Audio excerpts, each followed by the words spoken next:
Ce qu'on mesure beaucoup dans la due deal, et je pense que c'est vraiment l'aspect le plus important, c'est quel va être le degré de complexité de l'intégration qu'on va avoir à mener une fois le processus de due diligence terminé.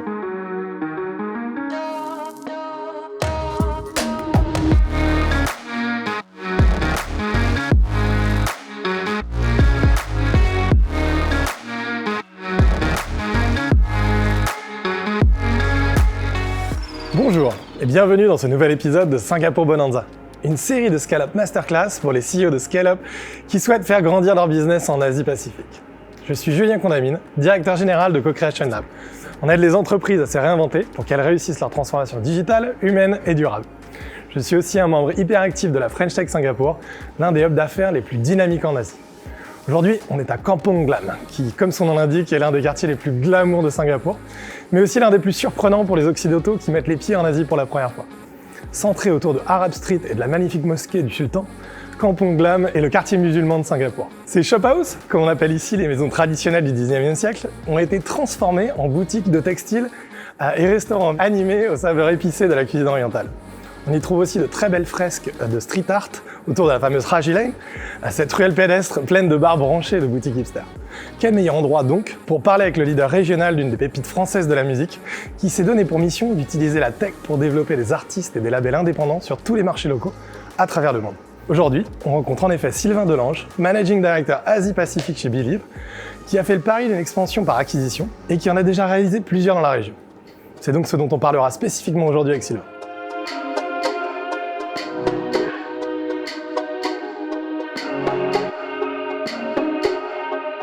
Hello Sylvain, tu vas bien? Salut Julien. Merci beaucoup de nous donner ton temps aujourd'hui. Merci à toi. Alors Sylvain, aujourd'hui on va parler de Believe. Believe, étonnamment, c'est l'un des alumni du Next 40, c'est une des pépites de la French Tech, c'est un des gros acteurs de la musique aujourd'hui, pas seulement en France mais dans le monde. Pourtant, peu de gens connaissent la boîte, sans doute parce que vous êtes plutôt en backstage que sous les feux de la rampe. Est-ce que tu peux nous dire en deux mots ce que c'est Believe et ce que fait l'entreprise pour ceux qui ne connaissent pas encore? Ouais, bien sûr. Believe, notre vocation essentielle, c'est au départ de rendre la musique des artistes indépendants et des labels indépendants disponible sur toutes les plateformes de musique en ligne, type Spotify, Apple Music, YouTube et autres, et de les accompagner sur ces plateformes, augmenter leurs audiences, augmenter leurs revenus et augmenter l'accès aux audiences de par le monde. Et on fait ça dans plus de 55 pays, en Asie, en Europe de l'Est, en Amérique latine, en Europe et un peu partout dans le monde. Canon. Et donc vous avez une vocation à être plutôt sur des artistes locaux, régionaux, c'est ça à la base? Tout à fait. Nous, notre cœur de métier, c'est vraiment d'aller développer des artistes locaux, indépendants, soit via des labels, soit via en direct avec les artistes, et donc de s'assurer que leurs contenus sont disponibles sur les plateformes, puisque la majeure partie de la consommation de musique sur les plateformes, elle est essentiellement domestique. Donc ce sont avant tout des artistes domestiques qui sont consommés par du public local. Donc les Indonésiens écoutent de la musique indonésienne, les Thaïs écoutent de la musique thaïlandaise, etc., etc. Et c'est à peu près vrai dans tous les pays du monde. Alors Sylvain, on s'est rencontrés il y a pas loin de 2 ans maintenant. Tu venais d'arriver ici physiquement. Pourtant, ça fait bientôt 9 ans maintenant que tu t'occupes de la région Asie-Pacifique. Et quand on s'était rencontrés, tu m'avais dit que tu étais venu ici notamment pour gérer l'expansion et en particulier sur le sujet des acquisitions et que la boîte avait pour ambition de faire des acquisitions régionales. Alors, est-ce que déjà tu peux nous résumer un petit peu ton parcours et nous dire quel est ton job aujourd'hui chez Believe et notamment dans la région? Après, on pourra parler un peu plus de votre stratégie d'expansion. Oui, bien sûr. Quand j'ai rejoint Believe en 2013, début 2013, après avoir été approché par notre fondateur et CEO aujourd'hui, Denis Adegairi, et on a tout de suite cherché à se positionner sur les marchés du sud-est asiatique notamment. Donc on a fait les premiers voyages de prospection sur l'Indonésie, sur la Malaisie, la Thaïlande, les Philippines en 2013, et on a ouvert les bureaux en 2013. Et donc pendant pas mal d'années, et j'ai géré la croissance, organisé la croissance du groupe en Asie-Pacifique depuis la France. Et puis les équipes ayant grossi de plus en plus, on a eu une phase d'hypercroissance, on y est toujours, qui nous permet de conquérir de nouveaux marchés. Ça devenait compliqué de le faire depuis la France, et donc c'était plus logique que je fasse le déplacement et que je me rapproche de mes équipes, effectivement pour des raisons d'accompagner la croissance organique, mais aussi commencer à regarder de plus près les opportunités de fusion-acquisition dans la région. Qu'est-ce qui vous a attiré particulièrement ici? Quel était le potentiel que vous voyez dans la région Asie-Pacifique? Un peu comme ce que je disais tout à l'heure, et vraiment, je pense que c'est l'élément important à retenir pour nous, c'est que les marchés de la musique sont des marchés domestiques avant tout. Et en Asie-Pacifique, on a une multiplicité de territoires, de langues, de cultures, des bassins de création d'artistes, de musique indépendante qui se développent dans chacun des pays. Et ce sont des marchés qui consomment énormément de leur propre musique, de leur propre création. Donc, c'est un marché extrêmement dynamique. Je dirais que ça, c'est la première raison. On vient en Asie parce que ces marchés-là sont dynamiques. Ils ont, à l'époque, avaient besoin de notre technologie, de notre savoir-faire pour aller servir les plateformes de musique en ligne et aussi les accompagner dans l'utilisation de ces plateformes, l'optimisation de leur contenu sur les différentes plateformes, que ce soit via l'éditorialisation, via l'utilisation des algorithmes, via l'utilisation des outils marketing qui sont disponibles sur les plateformes. Donc ça, c'est le premier levier. On est arrivé ici avec ce besoin des acteurs locaux de se développer sur ces plateformes. Le deuxième, il est assez évident, ce sont des marchés jeunes. Il y a très peu aujourd'hui de gens qui payent pour écouter de la musique en Asie. C'est un marché qui grossit beaucoup. C'est aussi le marché du financement par la publicité de la musique en ligne est en train de croître de manière exponentielle. Donc c'était un calcul assez simple pour nous. On est allé vers une région qui avait un potentiel de croissance énorme. Et dans lequel on savait on pouvait apporter de la technologie, on pouvait apporter du savoir-faire, de l'expertise à tous ces artistes, à tous ces labels, et pour aussi profiter de l'effet de vent en poupe qui nous permet d'avancer plus vite. Ok, donc un super potentiel de croissance, une solution technologique qui va les aider à se sophistiquer. Et on le dit pas, mais accessoirement, la moitié de la population, si on inclut l'Inde, la moitié de la population qui se retrouve de ce côté du blog aussi, et qui grandit plus vite que la plupart des autres régions, quoi. Donc du coup, en rebondissant là-dessus, tu nous dis, voilà, on vient profiter de cette croissance pour faire grandir aussi la boîte.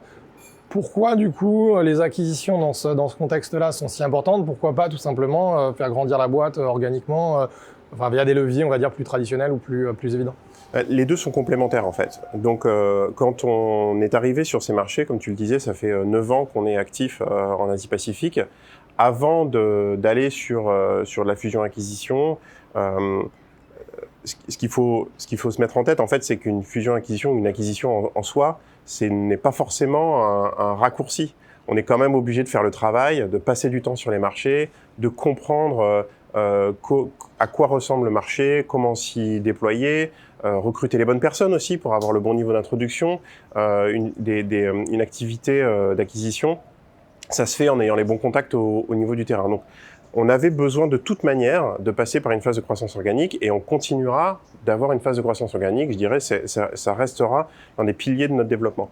Le levier de l'acquisition, c'est plus un outil d'accélération. C'est-à-dire que quand on arrive dans certains territoires et surtout quand on identifie des savoir-faire, des sociétés qui ont déjà maîtrisent déjà des éléments de croissance dans leur propre marché, ont développé une expertise spécifique sur des genres musicaux, sur un segment de marché spécifique, c'est là où ça peut nous aider à accélérer plus vite. Ça peut être aussi aller faire des acquisitions auprès de structures qui sont complémentaires à la nôtre quand on a atteint un certain seuil critique. C'est-à-dire que au-delà de la distribution digitale, on regarde s'il y a d'autres secteurs d'activité parallèles à la musique. Donc ça peut être le live, ça peut être le partenariat de marque, ça peut être le sponsoring, ce genre de choses qui peut nous intéresser pour compléter justement, pour rajouter des couches de services toujours pour nos artistes et nos labels indépendants. Donc on utilise les acquisitions vraiment pour étendre le spectre de nos activités, mais aussi parfois pour accélérer notre croissance sur des segments de marché spécifiques. Donc augmenter vos capacités plus rapidement par rapport à une base que vous avez déjà commencé à explorer. Tout à fait, et on y reviendra peut-être plus tard, mais quand on fait une acquisition, pour nous ce qui est important, c'est le niveau de synergie qu'on va pouvoir créer avec les sociétés qu'on acquiert. Donc qu'est-ce qu'on va pouvoir leur apporter pour les faire croître plus vite, et ce que elles vont pouvoir nous apporter en expertise, en connaissance du marché, en connaissance terrain. Alors, sur Singapour Bonanza, le principe, c'est qu'on invite que des leaders qui ont effectivement walk the talk, qui ont de l'expérience dans le sujet qu'on aborde. Et on sait que Believe a réalisé plusieurs acquisitions dans les dernières années. Est-ce que tu peux nous donner quelques exemples significatifs de ces acquisitions? Ces dernières années, effectivement, on a réalisé plusieurs acquisitions en Inde et aux Philippines le plus récemment. Ces acquisitions étaient essentiellement donc tournées vers des maisons de disques, des labels indépendants. Plusieurs en Inde, dont la dernière en date est Think Music, qui est un label de musique spécialisé dans le sud de l'Inde, donc la langue tamile, basée à Chennai, et Viva Music Group, qui est le plus gros label indépendant de musique aux Philippines.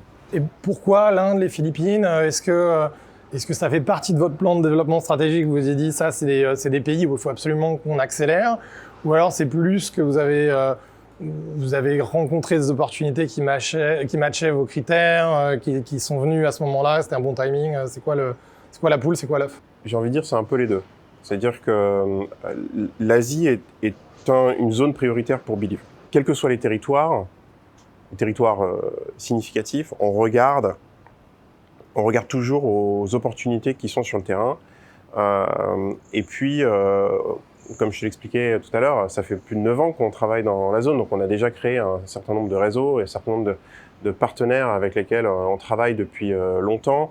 Les points communs des acquisitions qu'on a faites dans la région, c'est que c'était des anciens clients qui travaillaient avec nous, et donc on avait créé du lien et on avait eu l'occasion de constater. On était au premier rang pour constater leurs performances et anticiper les synergies. L'Inde, très simplement parce que le potentiel de croissance est incroyable et c'est un marché qui bouge très vite, qui croît très vite, et c'est un marché qui est très vaste, qui est très riche, plus des dizaines de langues, des dizaines de marchés à l'intérieur du marché. Donc on avait besoin et on a toujours besoin d'intégrer des équipes qui ont ce savoir-faire, qui ont cette connaissance, qui ont une spécificité sur une zone géographique, sur un genre musical, sur une langue, qui nous permet de vraiment croître plus vite. Les Philippines, c'est aussi un marché prioritaire, c'est un marché qui est un peu plus tôt dans ses phases de développement, mais pareil, qui a un potentiel de croissance à long terme qui est extrêmement fort. Et aussi, il y avait une opportunité qui était intéressante à jouer. Donc, c'est toujours, quand on fait une acquisition, c'est toujours l'adéquation des deux parties, le bon moment, le timing, qui est toujours clé, ainsi que la question de la synergie entre les deux partenaires. Et il se trouve que sur certaines de ces opportunités-là, on a voulu avancer vite, et sur d'autres, on prend plus notre temps. D'accord. Si je résume, vous avez un monitoring un peu constant des potentielles acquisitions qu'il pourrait y avoir dans un endroit, vous regardez, et ensuite vous allez regarder effectivement si les critères sont bons et attendre le bon timing pour faire le move. Évidemment, il faut que ça soit dans un marché qui fait du sens pour vous, dans un endroit où vous voyez déjà une certaine activité et un certain potentiel de croissance. Tout à fait. Alors je pense qu'on a compris la stratégie dans les grandes lignes et pourquoi une stratégie d'acquisition fait du sens pour Believe. Maintenant, je te propose qu'on continue notre visite du quartier et qu'on aille voir la mosquée dont on a parlé dans notre intro pour qu'on puisse un petit peu parler de qu'est-ce qui fait qu'une acquisition est bonne et qu'on rentre un peu plus dans le détail de comment on fait ça. Ok.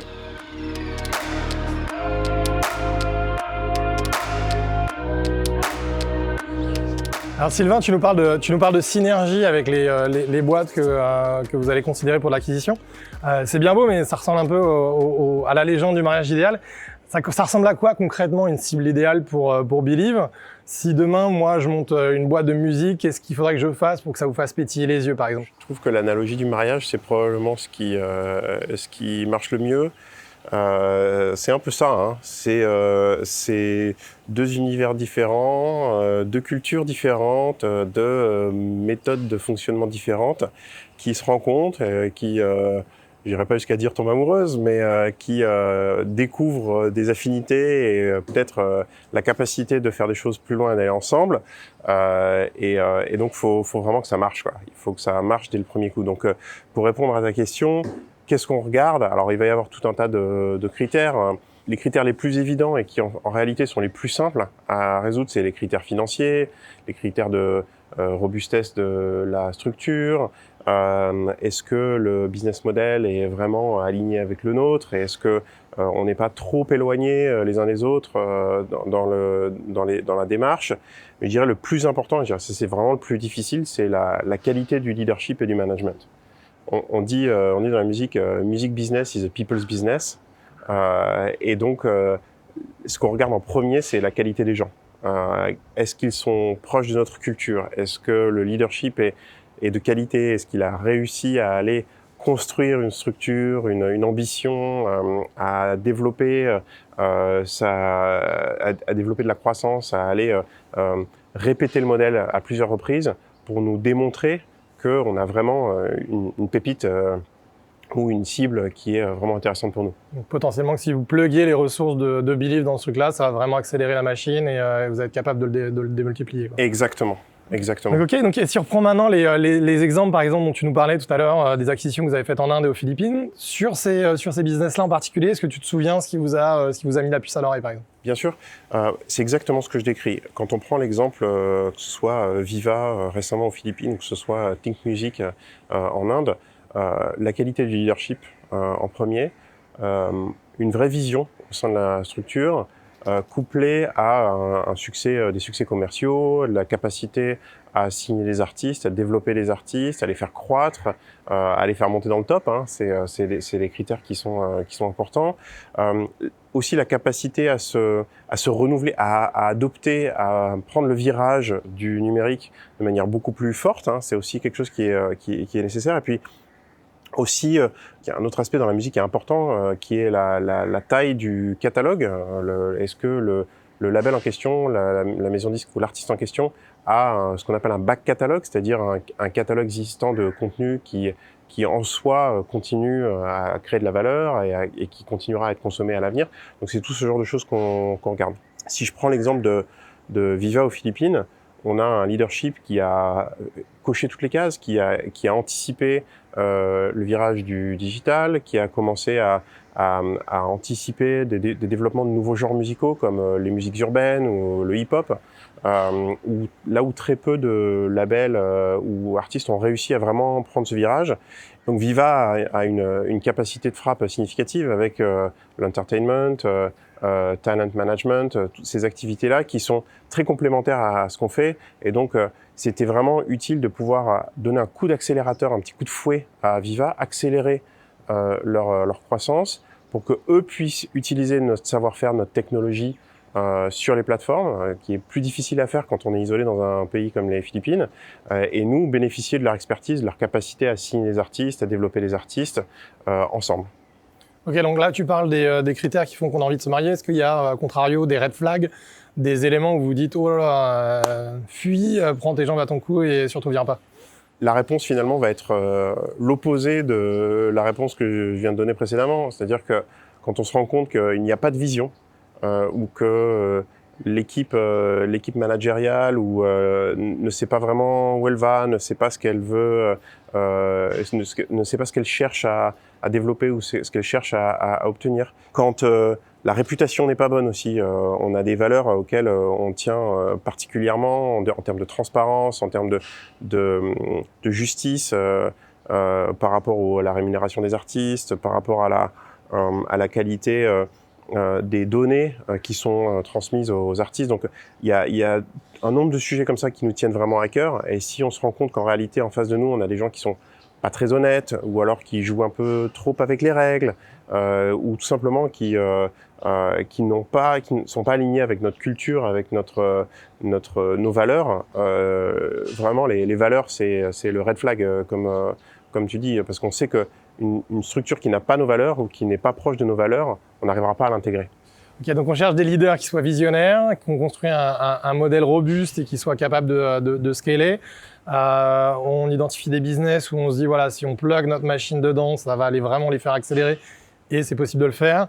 Et à contrario, on fait attention de voir qu'il y a effectivement un alignement de culture, de valeurs et évidemment qui sont dans la légalité et qui ne sont pas en train de tordre les règles. Là-dessus, il faut qu'on fasse notre travail de s'assurer que tout est dans les clous quand on passe au processus de due diligence aussi. Mais... Donc il y a un point qui est intéressant dans ce que tu dis, c'est la notion de réputation finalement. C'est-à-dire que si tu es suffisamment longtemps dans un marché, et que tu commences à écouter un petit peu ce qui se dit sur les boîtes, il n'y a pas de fumée sans feu, et donc tu vas vite savoir quels sont les bons des personnes à éviter, quoi. Donc il y a un point qu'on n'a pas vraiment abordé en particulier, c'est quelle est la taille des entreprises que vous recherchez. On a compris qu'il y avait une certaine maturité, mais c'est quoi qui va faire du sens pour Believe? La taille, elle dépend du marché, elle dépend du potentiel de croissance à moyen terme et de la croissance passée aussi. Donc on regarde à quel rythme la structure a cru dans les dernières années et si elle est capable de continuer à le faire, qui plus est si on y injecte du fuel.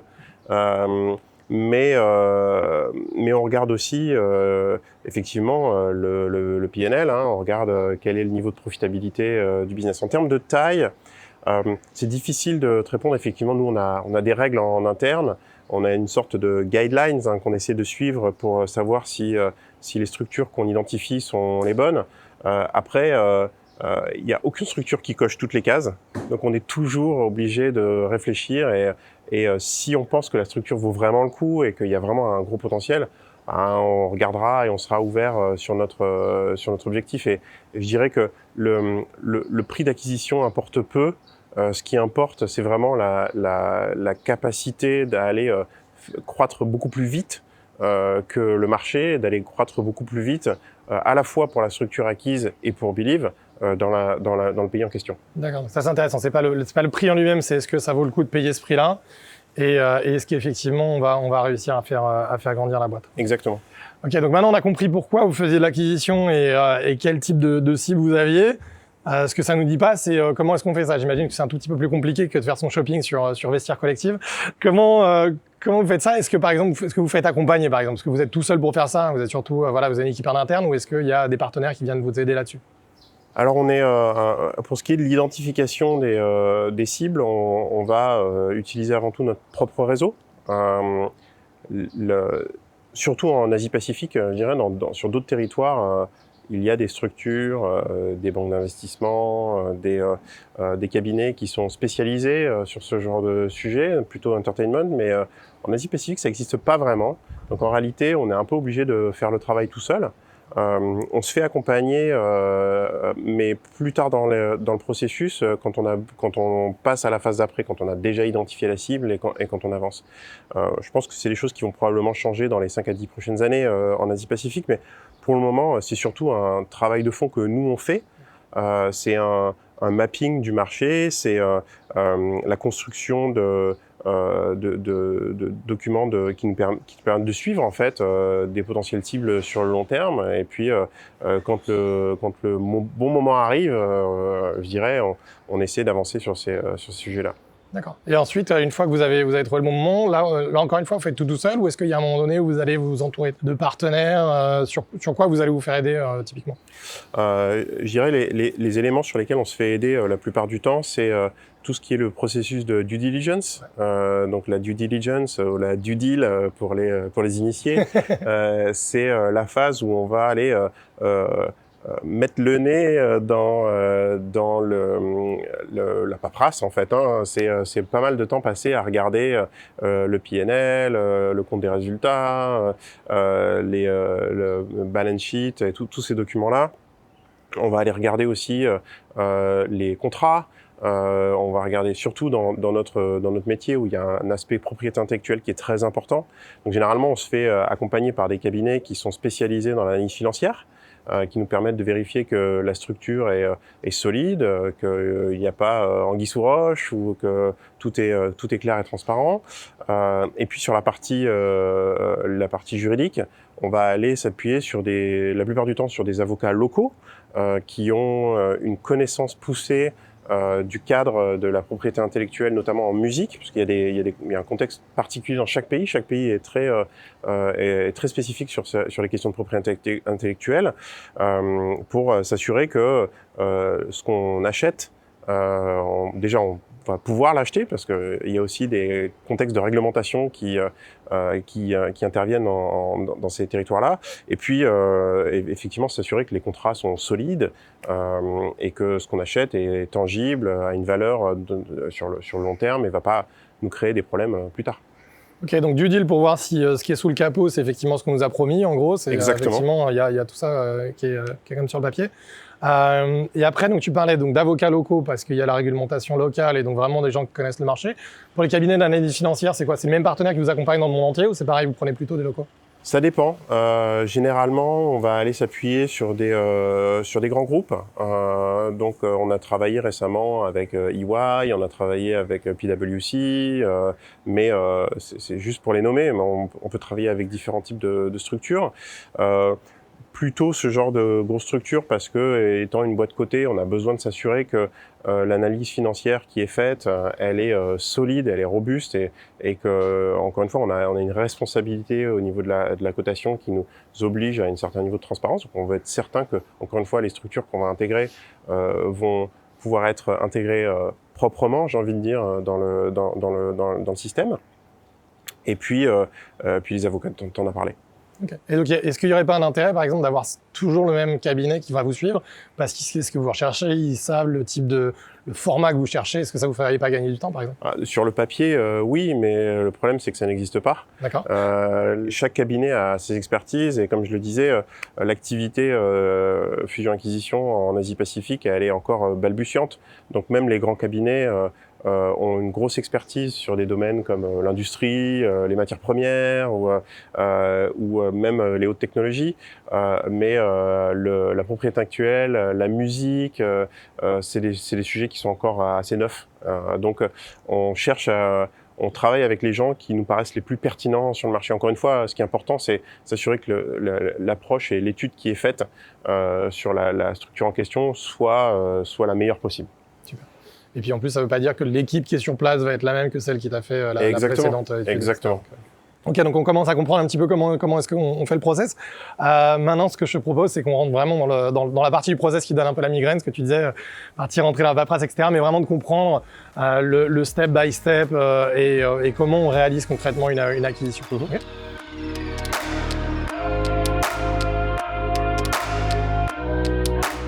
Est-ce que tu peux nous dire quel est le moment zéro de l'acquisition? Par où on commence concrètement? Quand on a fini la phase d'exploration, la phase de prospection, quand on a identifié la cible, la première étape, c'est d'avoir une conversation avec la cible en question. Donc, l'approcher, discuter, expliquer ce que nous, on aimerait investir, qu'on aimerait se rapprocher, créer un partenariat de long terme avec la structure en question, voir la réaction. La plupart du temps, il y a ce processus-là. Et puis, je dirais... vraiment le moment zéro d'une acquisition, c'est quand il y a un accord mutuel pour avancer dans les conversations. Donc souvent, ça passe par la signature d'un accord de confidentialité, donc un NDA, pour assurer la confidentialité des informations qui sont échangées, puis pouvoir se dire plus de choses aussi, sans risquer de compromettre son business. Et donc pendant cette phase de NDA, souvent on commence à regarder d'un peu plus près les finances, des éléments plutôt haut niveau, donc on va pas aller creuser trop bas. On regarde l'image générale correspond à l'idée qu'on se faisait de la structure.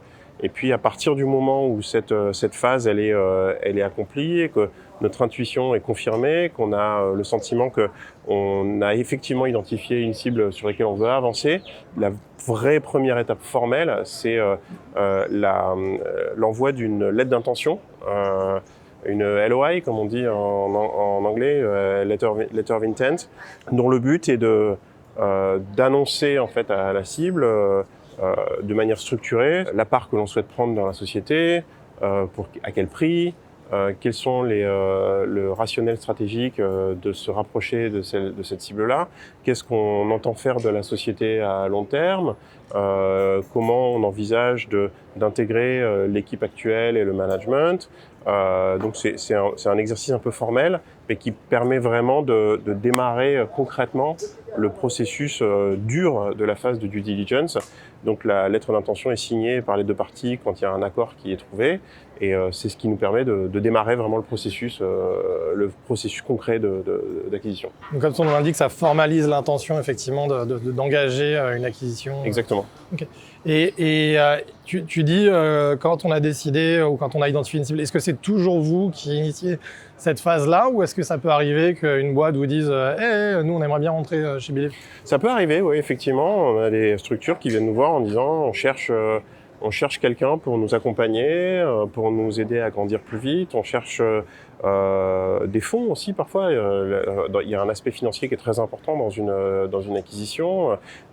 C'est souvent l'accès à des fonds additionnels permet d'accélérer un développement d'une structure. Donc l'accès à une technologie aussi sont des critères qui sont importants, qui peuvent être importants pour des structures. Donc oui, ça arrive régulièrement que des boîtes viennent nous voir en disant ça m'intéresserait que Believe rentre au capital ou je suis intéressé de vendre ma société.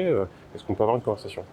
Et donc là, tu parlais de la lettre d'intention, elle est signée. Ensuite, c'est quoi les étapes clés avant qu'on arrive à un moment donné où cette entreprise fait partie du groupe Believe? Une fois que la lettre d'intention est signée, généralement, il y a le processus de due diligence, la due deal dont on a parlé tout à l'heure, qui démarre. Et là, on a généralement, j'avais pas envie de dire des armées d'avocats ou de consultants, mais ça ressemble un peu à ça. On a des équipes financières, des équipes d'auditeurs, des équipes d'avocats. C'est la ruche qui se met au travail et qui va aller éplucher les documents qui sont partagés généralement vers les outils technologiques de data room pour aller éplucher les documents un par un. Les équipes en question fournissent font un travail de reporting qui nous est fourni après, dans lequel on va aller voir quelles sont les découvertes clés dans les différents aspects. Et c'est en fonction de ces découvertes, soit ça confirme effectivement ce qu'on avait mis dans la lettre d'intention. Effectivement, on trouve exactement ce qu'on avait pensé trouver. Ça n'arrive jamais. Et ce qu'on trouve toujours, ce processus-là, en fait, on ouvre le capot et on va regarder sous la carrosserie comment tout a été construit et comment tout fonctionnait. On trouve toujours des choses. Et c'est plutôt toujours des mauvaises surprises ou vous avez aussi des bonnes surprises en chemin, des assets qui ont mal été valorisés par exemple ou des choses que vous voyez, vous dites waouh.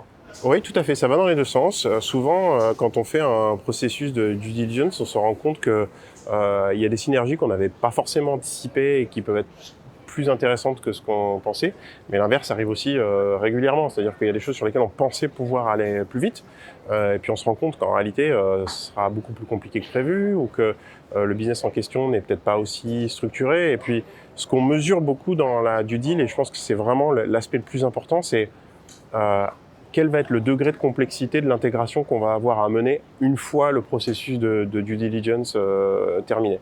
C'est vraiment ça l'élément clé. Je dirais toute cette partie-là, c'est technique. Tout ce qui est technique, en réalité, dans la mesure où ça répond à des critères et ça répond à des guidelines assez précises, c'est relativement facile d'avancer. En plus, les cabinets qui nous accompagnent sont rodés à l'exercice, donc on sait exactement ce qu'il faut aller chercher comme information. Ce qui est clé, et là vraiment la partie vraiment difficile, c'est-à-dire que pour moi, une acquisition commence au moment où on signe le contrat d'achat de la structure et quand l'intégration démarre. Ce processus du due diligence est là pour s'assurer que tout ce qu'on découvre pendant ce processus-là confirme notre intuition et aussi confirme le fait qu'on va pouvoir créer la synergie, intégrer les équipes, les intégrer dans notre culture, dans notre processus commercial, dans notre processus financier, etc., etc. Et après pouvoir créer la valeur additionnelle qu'on avait l'intention de créer à la première étape. C'est là qu'on plante les graines de l'intégration, qu'on s'assure que la bouture va effectivement bien prendre et que exactement. Ça va être juste un truc. Okay. Et donc tu parlais de la data room, de ce que je comprends du processus. L'idée c'est d'arriver à incorporer les datas de l'entreprise que vous allez acquérir pour pouvoir les matcher avec vos propres critères de suivi de performance, etc. Comment est-ce qu'on fait pour matcher les deux? Est-ce que vous avez une data room que vous imposez à vos partenaires? La data room, c'est ce qui remplace qu'il y avait dans les années 80 où des armées d'avocats arrivaient avec des gros cartons pleins de paperasse et de contrats et de documents financiers qu'il fallait éplucher à la main. Aujourd'hui, une data room, c'est virtualisé. Donc les structures ont digitalisé l'intégralité de leurs documents les rendre disponibles sur une sorte de drive ultra sécurisé, hein, sur lequel justement les auditeurs, les avocats vont pouvoir aller regarder les fichiers un par un, auxquels nous aussi on va les regarder pour vérifier encore une fois que ce qu'on achète est bien ce qu'on achète. Alors là, je rebondis là-dessus parce que c'est une question qui est particulièrement importante pour des boîtes européennes qui viennent s'installer ici. Quand on regarde l'Asie-Pacifique, ça va de l'Australie, le Japon, la Corée, le Vietnam, l'Indonésie, le Myanmar, l'Inde, la Chine. C'est pas exactement les mêmes différences qu'il y a entre ces différents pays-là qu'il y a entre la Bretagne et la Normandie, par exemple. Et on vient avec une boîte française qui a une culture et des valeurs françaises. Comment est-ce qu'on gère l'aspect culturel là-dessus et comment est-ce qu'on va s'assurer finalement que les cultures sont compatibles alors qu'à la base, elles vont quand même être forcément très différentes?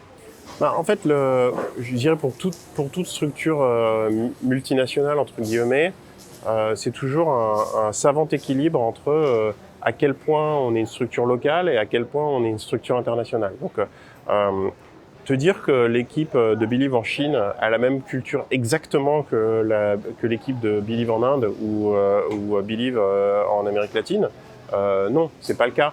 Mais ce qui est important, ce sont les valeurs. Donc, les valeurs de transparence, les valeurs d'honnêteté, les valeurs de justice avec les artistes, les questions sur la partie l'égalité des genres. C'est des sujets qui sont importants dans le monde entier, sur lesquels on ne reviendra pas et on les remettra jamais en question. Donc, à partir du moment où on s'aligne sur ces sujets-là, sur ces valeurs-là, on peut avoir des différences de style culturel. Finalement, ça rentre finalement assez peu en ligne de compte. Et preuve en est, hein, en croissance organique, on a exactement le même problème en réalité qu'en M&A. Encore une fois, on a des équipes qui ont une culture particulière dans des pays comme l'Indonésie ou la Thaïlande et qui est très différente de ce qu'on va aller trouver en Angleterre ou en Australie, donc ou au Japon. Donc on s'adapte, on équilibre entre le besoin de localisation et le besoin d'uniformisation. Ok, donc c'est intéressant ça parce que c'est une notion dont on parlait avec Léo de chez Lincoln, qui est une notion de culture as, comme on dit, d'incrémenter des couches de culture différentes pour enrichir la culture générale, plutôt que d'essayer de faire une culture fit et vraiment d'avoir tout le monde qui match pareil. Donc on va s'assurer qu'il y a un alignement des valeurs qui va du coup construire la culture, qui peut se traduire de manière différente selon les pays et selon la population qui va être dans un bureau particulier ou dans une branche particulière. Mais en tout cas, sur les valeurs, en tout cas, va être aligné. Est-ce que dans le passé, vous avez eu des mauvaises surprises, justement, tu parlais de quand on a un doute, vaut mieux l'explorer, et si on n'arrive pas à le régler, vaut mieux passer son chemin. Ça vous a arrêté justement d'ouvrir le capot et d'avoir des mauvaises surprises, sans forcément les citer, mais de se dire qu'est-ce que tu fais maintenant pour éviter ce genre de mauvaises surprises ou les détecter plus tôt, par exemple? Bah écoute, ça arrive tout le temps. Et je dirais ça fait partie du jeu du travail en M&A. Pour une raison simple, c'est que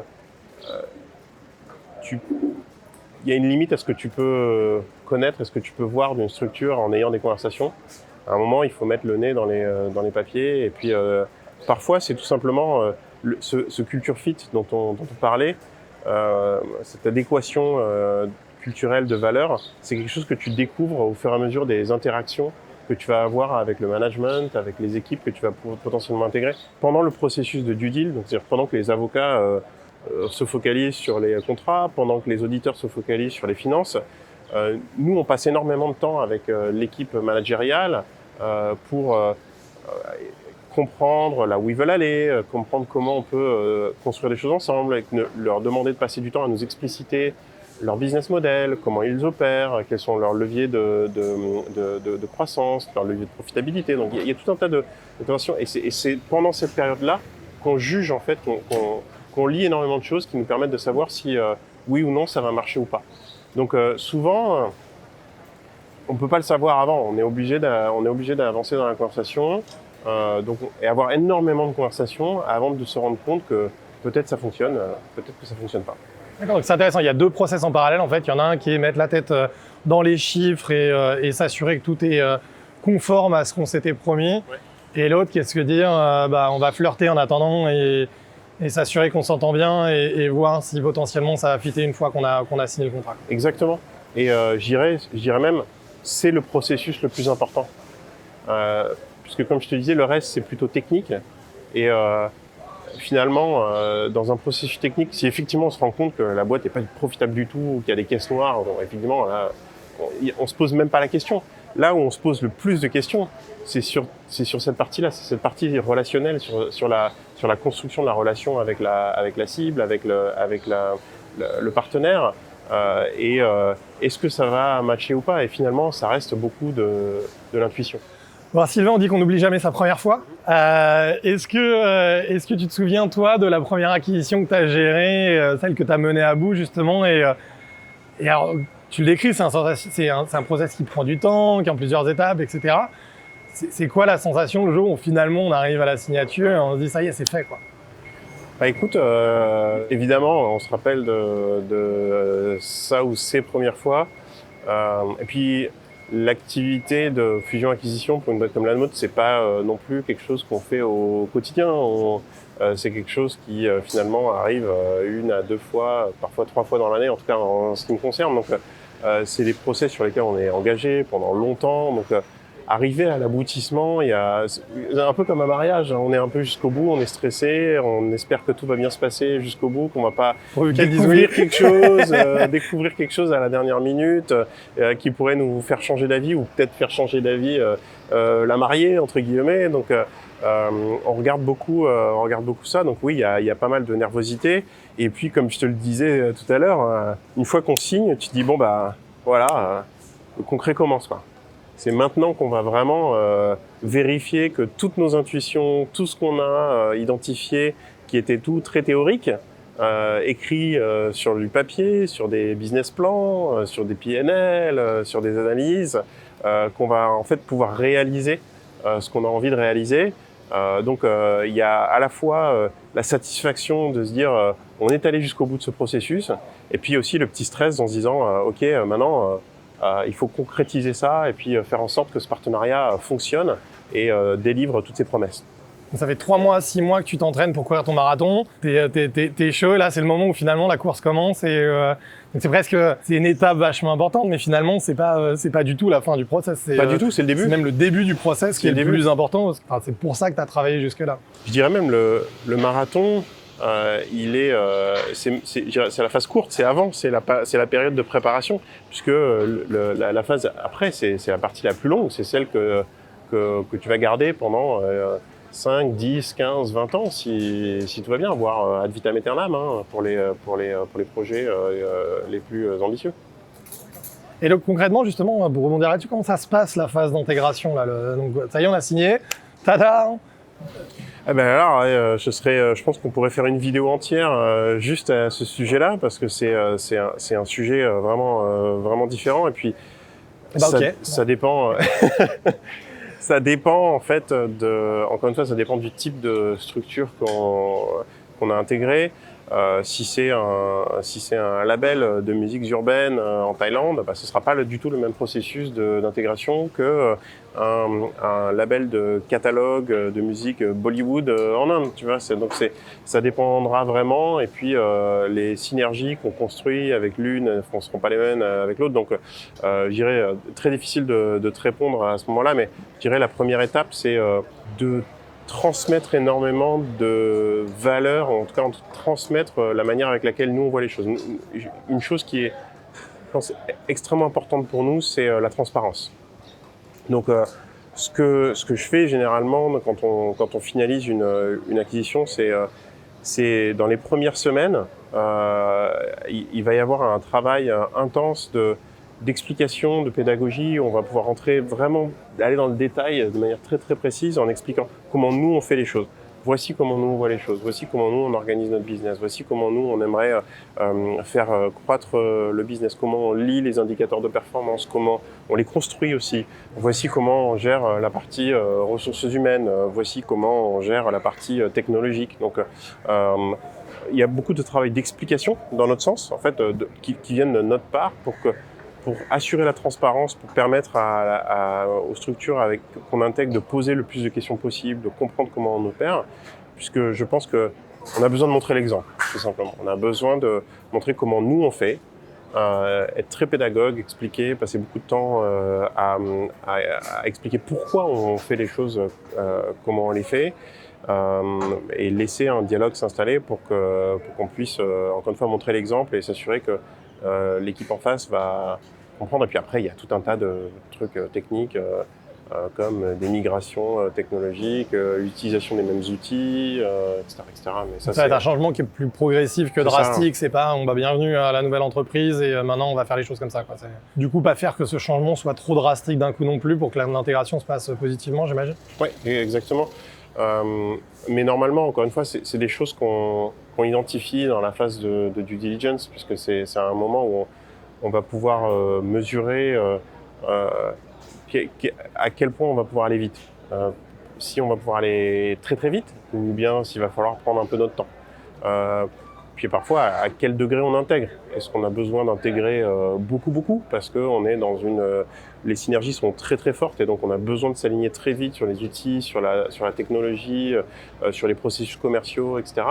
Ou bien si parfois, et ça peut arriver, la structure en réalité est très autonome et fonctionne très bien par elle-même. Et puis aussi, ça dépend de notre degré de participation dans la structure. On n'intègre pas autant quand on fait du minoritaire que quand on fait du majoritaire. Donc il y a aussi des éléments comme ça qui rentrent en ligne de compte. Donc on fait en fonction du contexte et de la situation. Il y a une question que j'adorerais te poser, mais j'imagine d'avance que tu vas pas pouvoir m'y répondre. C'est qui sont les prochains à rentrer dans le groupe Believe. Mais pour des raisons évidentes, tu pourras pas y répondre. Ce que je propose à tout le monde, c'est justement d'aller suivre Believe sur les réseaux et de découvrir par eux-mêmes quelle sera la prochaine acquisition à rejoindre le groupe Believe, et en particulier en Asie du Sud-Est. Mais en tout cas, on te souhaite plein de succès dans ces futurs process et nous, on suivra ça de près. Et voilà. Merci Julien. Merci à toi Sylvain, merci d'avoir partagé le playbook de Believe sur l'acquisition. Et d'ailleurs on l'a pas dit, mais on voit tes bureaux juste derrière nous, donc voilà, t'as pas trop loin à aller pour retourner au bureau. Merci beaucoup. Merci à toi. Et à très vite. Merci. Et nous voici de retour au studio. On espère que vous avez aimé cette nouvelle vidéo avec Sylvain Delange qui gère la croissance de Believe en Asie-Pacifique et notamment via les acquisitions. Alors les acquisitions, pourquoi ? Il y a tout d'abord pour surfer sur la croissance d'un marché. Sur un marché en croissance exceptionnelle, comme l'Asie, en particulier l'Asie du Sud-Est en ce moment, acquérir une entreprise locale avec une tech innovante est une super opportunité pour apporter de la valeur et du savoir-faire à la maison mère, tout en bénéficiant de la dynamique de croissance du marché. Commencez par identifier ces cibles d'acquisition. Alors comment on fait ? Croissance par acquisition, ça demande un suivi permanent et attentif des opportunités d'achat qui apparaissent sur le terrain, sur les marchés stratégiques sur lesquels votre entreprise souhaite accélérer. Et donc notamment un monitoring actif des entités que vous connaissez déjà bien, partenaires, clients, entreprises en croissance sur le marché, une tech pertinente ou tout autre type de potentiel qui vous paraît important. Le mieux est donc de faire votre scouting vous-même. Attendez l'âge de raison. Croissance organique et croissance par acquisition ne sont pas exclusives, elles sont complémentaires. Donc acquérir une entreprise locale ou régionale ne vous dispense pas du travail de découverte du marché et d'une croissance organique par ailleurs. De fait, il est d'ailleurs même recommandé de commencer à faire des acquisitions sur un marché que vous connaissez déjà très bien. Augmentez à la fois votre capacité et votre profondeur de marché. Une acquisition n'est donc pas un raccourci à la croissance. Cela permet en revanche d'acquérir en une seule fois une part de marché conséquente, une équipe locale avec une connaissance profonde du marché et de ses acteurs, une technologie complémentaire, et notamment une technologie qui est déjà en place chez vos futurs clients et ou des activités connexes à l'activité principale de la société. Flirtez avant de vous marier. N'oubliez pas que l'acquisition, ce n'est que le début du process. L'acquisition est un mariage dans lequel vous unissez deux entités avec des univers, des cultures et des modèles opérationnels différents, voire très différents. Pour que ça marche, il faut d'abord que les boîtes cliquent naturellement. Et ensuite, faites-vous accompagner par des pros implantés localement, pour la due diligence, et pour mesurer le degré de complexité de l'intégration que vous allez devoir mener une fois l'acquisition terminée. Que ça transforme réellement l'opportunité que vous avez identifiée en valeur. Attention, il n'y a pas de fumée sans feu. Si vous avez un doute, il n'y a pas de doute à avoir. N'y allez pas. Explorez, vérifiez, mais si le doute persiste, ça ne marchera pas. Et ne vous arrêtez pas aux données techniques ou quantifiables. L'aspect culturel est hyper important. C'est liant. Faites attention en particulier au manque de leadership, de vision, à un manque de direction claire, manque de valeurs saines ou d'éthique du business, ou même à la réputation négative d'une entreprise qui semble jouer un peu trop avec les règles. Vous n'achetez pas juste une organisation, vous acquérez une équipe. Alors passer du temps avec les leaders de cette équipe, c'est s'assurer que la collaboration va fonctionner et fleurir. Et enfin, préparez votre intégration. Pour consommer votre mariage, vous allez devoir communiquer, expliquer et montrer comment vous faites les choses à votre nouvelle équipe. Aidez vos nouveaux collaborateurs à se familiariser avec vos process et vos outils internes. C'est nouveau pour eux. Soyez patients et prévoyez du temps. Cette intégration, elle se gère progressivement. Faut surtout pas changer trop drastiquement les choses pour la nouvelle structure, sans quoi vous risquez un rejet de la greffe. Et d'ailleurs, certaines structures sont très autonomes et efficaces déjà. Inutile de changer une équipe qui gagne si c'est pas absolument nécessaire. Et voilà, c'est tout pour aujourd'hui. On espère que vous avez passé un bon moment à nouveau, que vous avez aimé cet épisode de Singapour Bonanza et que vous êtes prêts à venir faire plein d'acquisitions, votre shopping en Asie-Pacifique. D'ici là, likez, partagez avec vos copains entrepreneurs et entrez en contact avec nous si vous avez la moindre question ou si tout simplement vous êtes prêts à venir réaliser votre expansion en Asie-Pacifique. À très vite!